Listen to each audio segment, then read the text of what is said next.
So ayan mga Mima, kung tanim lang po ang pag-uusapan, ito na po yun, ito na. Ito na yung ampalaya na hindi ko itinanim pero tumubo siya. Wow, nice.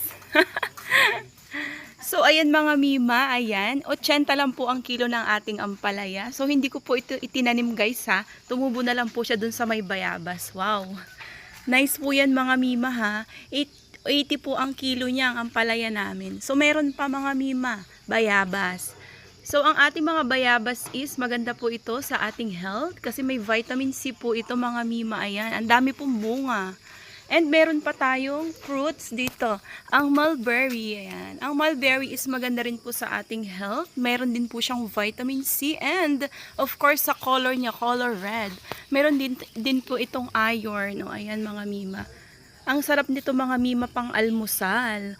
Oh, so ayan, sa gusto pong mag-almusal ng mulberry, available po